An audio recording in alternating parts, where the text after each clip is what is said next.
शांति।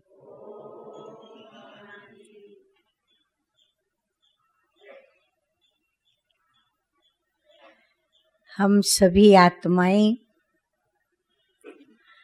ये अच्छी तरह से जानती हैं कि जिसका जन्म है उसकी मृत्यु भी निश्चित है,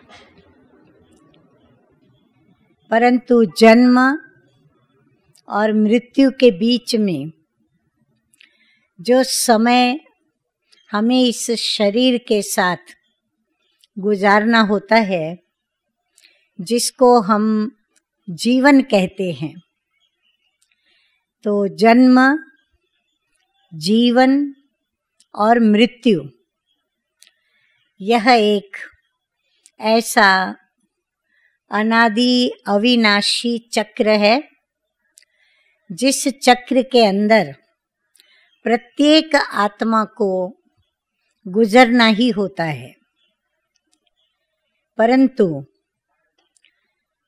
इस चक्र के साथ साथ कई बातें ऐसी अजनबी हैं, विचित्र हैं, जो हम मनुष्य आत्माओं के वश में नहीं हैं।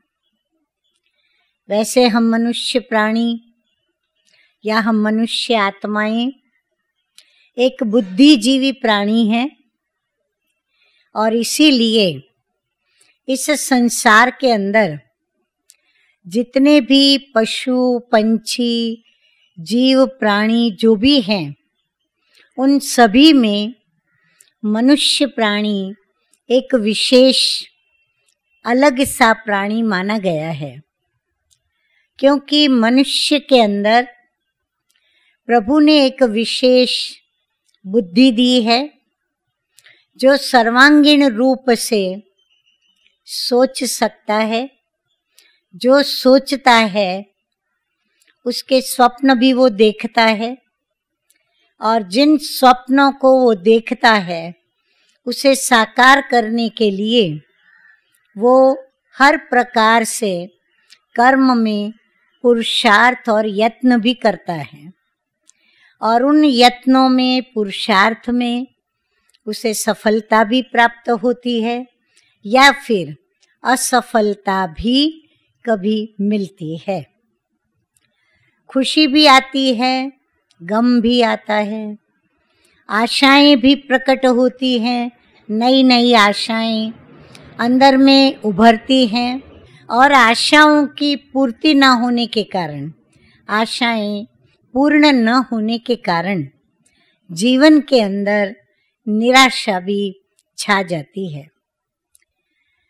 मनुष्य जीवन के अंदर जो इस तन को जन्म देने वाले होते हैं वो माता पिता कहलाते हैं, और उस माता पिता के जो भी ब्लड कनेक्शन के संबंधी हैं वो फिर उस बालक के भी संबंधी बनते हैं।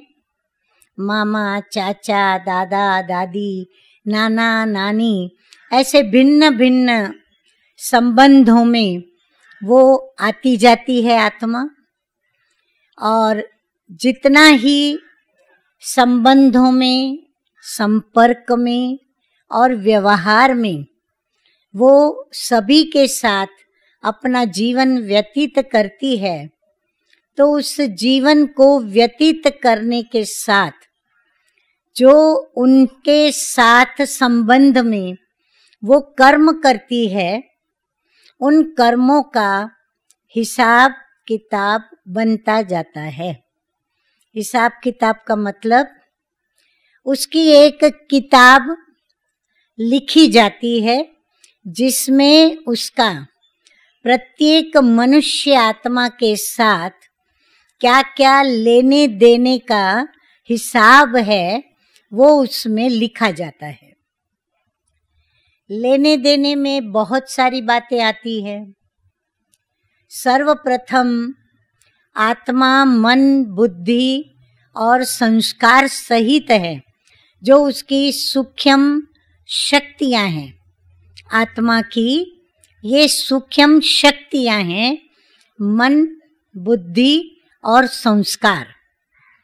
मन जो है वो सोचता है, विचार करता है, संकल्पों को उत्पन्न करता रहता है।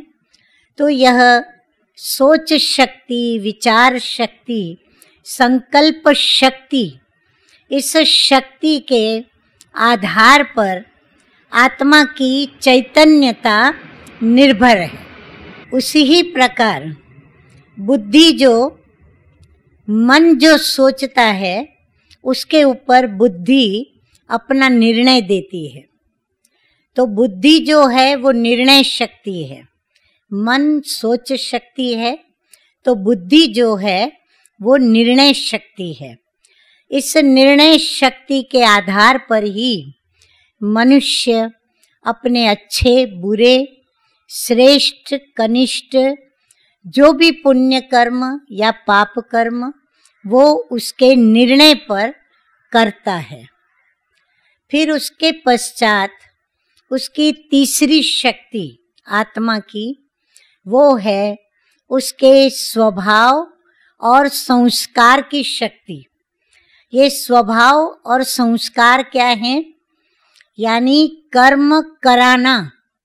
स्वभाव के वश हम कर्म करते, संस्कारों के वश कर्म करते। तो कर्म कराने की जो शक्ति है वो है आत्मा की तीसरी शक्ति। तो ये तीन सूक्ष्म शक्तियाँ ये आत्मा की शक्तियाँ हैं, जिसके आधार पर आत्मा चैतन्य स्वरूप और अविनाशी और अजर अमर कहलाती है। इसका नाश नहीं होता।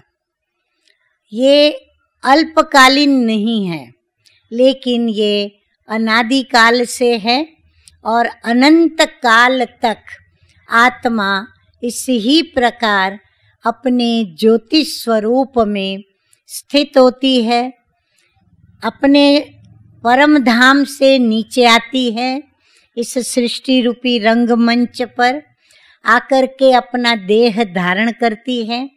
इस रंगमंच पर अपना जो भी उसको पार्ट प्ले करने को मिलता है वो अपना पार्ट बजाती है, उस पार्ट को निभाती है। कहीं वो न्याय देती है उस पार्ट को, कहीं नहीं दे पाती है। तो इस प्रकार वो इस रंगमंच पर खेल खेलती रहती है। और जब इस खेल का अंत होता है और परमपिता परमात्मा स्वयं उसे जब तक लेने नहीं आते वो वापस नहीं जाती है। और प्रभु भी लेने कब आते हैं? जब इस सृष्टि रूपी रंगमंच पर उसका खेल पूरा नहीं होता। अब खेल कब पूरा होता है? परम धाम से आत्मा आती है, खेल शुरू होता है। फिर एक जन्म के बाद दूसरा जन्म, तीसरा जन्म, ऐसे जन्मों की परंपरा वह आत्मा निभाती चलती है, जिसमें उसके कर्मों के हिसाबों का किताब बनता है। और ऐसे हिसाब का किताब बनते बनते बनते खेल भी आगे बढ़ता जाता है। जब खेल पूरा होने पर आता है, जैसे नाटक में, नाटक का एक समय निश्चित होता है कि भाई ये 2 घंटे का नाटक है, 3 घंटे का नाटक है या 1 घंटे का नाटक है। तो जब नाटक पूरा होता है तो नाटक के अंदर जो भी अभिनेता या अभिनेत्री जिस वेशभूषा को पहनकर अपना पार्ट प्ले करते हैं, अर्थात अभिनय करते हैं, तो वो अभिनय तब तक करते हैं जब तक उस रंगमंच पर वो खेल चलता है। जब उसका खेल पूरा होता है, अभिनय पूरा होता है, तो वो अपनी वेशभूषा जो उसने अल्पकाल के लिए धारण की, वो वेशभूषा वो उतार देता है, अपने असली स्वरूप में वो आ जाता है और फिर वो वहाँ से विदाई लेता है। वो रंग मंच को या रंग भूमि को वो अपना नहीं कहता, वो वहीं पर अपना घर नहीं बना लेता, उसी को वो अपना घर नहीं कहता, न मानता, न उसको घर मान करके वो वहाँ ठहरता है। लेकिन जैसे ही पूरा होता है खेल, वो अपनी वेशभूषा बदली करके अपने घर को रवाना होता है। ठीक उसी प्रकार हम आत्माएं अपने प्रभु के घर से, प्रभु मेरा माता पिता है, सखा है, बंधु है, सब कुछ वो मेरा है। तो जब उसके घर से मैं आत्मा इस रंग मंच पर आती हूँ, तो मुझे भी यह शरीर रूपी वस्त्र मिलता है और इस वस्त्र के अंदर भी विविधता होती है। नाम की विविधता, स्वरूप की विविधता, जाति की विविधता, धर्म की विविधता, हमें जो कुटुंब मिलता है, परिवार मिलता है, उसमें विविधता। ऐसे हम विविध परिवेश पहन करके और इस रंग भूमि पर अपना पार्ट प्ले करते हैं। परंतु हम आत्माओं की गलती कहाँ होती है कि हम आत्माएं इस रंग मंच पर मुझे जो अल्पकाल के लिए, जो मेरी माँ बनी, मेरा पिता बने, मेरे भाई बने, मेरे बहन बने, या मेरे दादा दादी, नाना नानी, चाचा या मित्र संबंधी जो भी मिले, मैं उसको अपना हमेशा के लिए समझ बैठती हूँ। और इसके कारण क्या होता है कि उसमें मेरापन, एक मोह और ममत्व मेरा उसके अंदर जागृत हो जाता है। और वह जागृति जो मुझे अल्पकाल के लिए रखनी चाहिए, क्योंकि बिना जागृति के मैं रंग मंच पर माँ के साथ बालक बनके या बेटी बनके मैं अपना पार्ट प्ले नहीं कर सकूंगी। इसीलिए मुझे वो जगाना जरूरी भी है, परंतु वो मुझे तब तक जगाना रहता है जब तक मेरा रंग मंच पर पार्ट मिला हुआ है। जैसे ही वो पार्ट पूरा हुआ तो कौन है माँ, कौन है बाप, कौन है भाई, कौन है बहन। रंगमंच पर मैं राजा हूँ, रंगमंच पर मैं राजकुमारी हूँ, रंगमंच पर मैं सेनापति हूँ, रंगमंच पर मैं एक राजवैद्य हूँ, परंतु वो रंगमंच पर हूँ। असली स्वरूप मेरा वो नहीं है। असली स्वरूप मेरा, मैं परम धाम में, जहाँ मेरे परम पिता परमात्मा निवास करते हैं, वही मेरा असली घर है और मैं वहाँ से आती हूँ। तो जब मैं वहाँ रहती हूँ तभी मेरा स्वरूप कौन सा है? शरीर रूपी वस्त्र मैंने तभी नहीं पहना हुआ होता है। इसीलिए जब हमें प्रभु के पास जाना होता है तो हम क्या करते हैं? अपना देह रूपी वस्त्र, अपना शरीर रूपी वस्त्र हम क्या करते हैं? यहाँ ही त्याग देते हैं, छोड़ देते हैं। और जब आत्मा देह को छोड़ देती है, त्याग कर देती है शरीर का, तो हम उसको नाम देते हैं कि मृत्यु हुई, स्वर्गवासी हुए।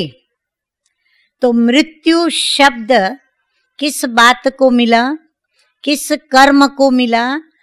आत्मा का देह को छोड़कर जाना। आत्मा देह का जो त्याग करती है तो उस कर्म को, उस क्रिया को कहते हैं मृत्यु हुई। तो ये जन्म लेना भी क्या हुआ? जब आत्मा माँ के गर्भ में जो एक देह तैयार होती है उसमें प्रवेश करती है, उसको धारण करती है और फिर वो धारण करने के पश्चात जब वो इस जगत में आती है देह सहित, तो हम कहते हैं इसने जन्म लिया। तो जन्म कब हुआ? जब आत्मा ने देह को धारण किया और जग में आई, तो वो हो गया जन्म। और देह को जब त्याग करती है तो वो हो गई मृत्यु। अब जन्म और मृत्यु के बीच में देह धारण की हुई मैं आत्मा, जो मनुष्य कहलाती हूँ, मनुष्य आत्मा कहलाती हूँ, जीव आत्मा कहलाती हूँ या मनुष्य प्राणी कहलाती हूँ, तो वो मैं जन्म और मृत्यु के बीच में इस देह को लेकर के इस वेशभूषा में मैं अपना पार्ट प्ले करती हूँ, अभिनय करती हूँ। तो वो जो मेरा अभिनय करने का समय है, जन्म से लेकर मृत्यु के बीच में जो मैं अभिनय करती हूँ, वो अभिनय है मेरा जीवन। और फिर इस जीवन के अंदर मैं क्या अभिनय करती हूँ, तो देखने वाले भी देखते हैं और मुझे भी पता है कि मुझे क्या अभिनय करना है, मुझे कौन सा अभिनय करने के लिए प्रभु ने इस सृष्टि पर मुझे भेजा है। ये जानकारी के साथ मैं नीचे आती हूँ और यहाँ आने के पश्चात होता क्या है कि अभिनय करते करते करते मैं धीरे धीरे इस बात को भूल जाती हूँ कि मैं कौन हूँ, मैं आत्मा हूँ या मनुष्य हूँ। और ये भूलने के कारण मैं अपना आत्मिक स्वरूप भूलकर और स्वयं को जब देह समझने लगती हूँ, तो मैं दैहिक कर्म में अपने को व्यस्त करती हूँ। आत्मा का कर्म दिन प्रतिदिन धीरे धीरे मेरा छूटता जाता है और मैं देह के साथ मिलकर, देह अभिमानी बनकर, यानी जो मुझे देह में कर्मेंद्रियां मिली हैं, उन कर्मेंद्रियों को साथ में ले करके और मैं कर्म करती हूँ। तो जब मैं कर्म करती हूँ तो कर्मों का ज्ञान यदि मेरे पास मैंने बरकरार रखा तो मेरे कर्मों में श्रेष्ठता आती है। परंतु ज्ञान की शक्ति, कहते हैं ज्ञान एक शक्ति है, नॉलेज इज पावर। तो ज्ञान एक शक्ति है, ज्ञान हो पर शक्ति न हो, शक्तिशाली ज्ञान न हो, तो वो ज्ञान खोखला होता है और वो खोखला ज्ञान मेरे द्वारा श्रेष्ठ कर्म नहीं करवाता और मेरे से जो न करने वाले कर्म हैं वो होते चले जाते हैं। जिन कर्मों से क्या होता है, न मैं स्वयं सुखी होती हूँ, न मैं अन्य आत्माओं को या अन्य को मैं सुख दे पाती हूँ, जिसको फिर हम कहते हैं सुख नहीं देते, तो हम दुख देने के लिए भी निमित्त बन जाते हैं। कई दुख भी नहीं देते तो सुख भी नहीं देते, श्रेष्ठ कर्म भी नहीं करते तो कनिष्ठ कर्म भी नहीं करते, परंतु उनकी जीवन ऐसे ही खाना पीना सोना उठना जागना ऐसे ही व्यर्थ में व्यतीत होता जाता है।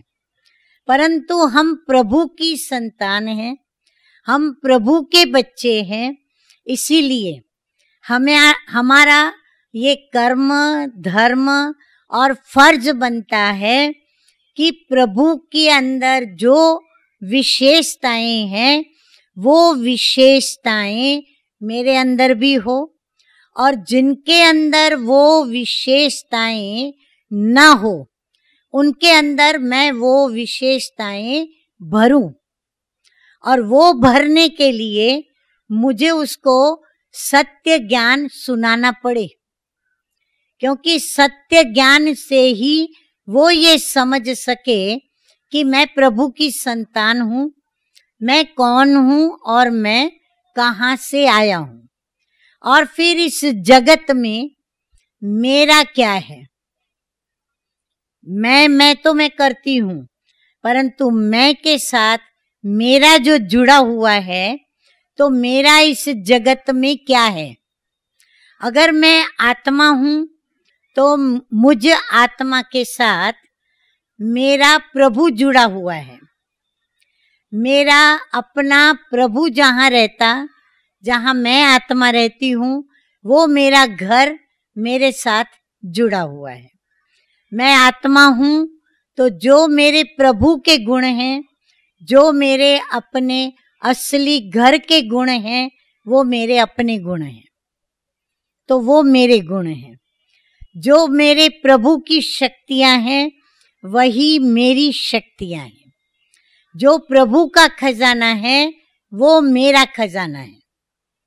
परंतु हम लोगों ने क्या कर लिया, जन्म लिया इस भूमि पर, और इस भूमि पर प्रकृति के 5 तत्वों से हमने इस मनुष्य तन को पाया, और इस मनुष्य तन को पाकर के हमने इस जगत को एक तो अपना घर समझ लिया, जगत को मेरा समझ लिया।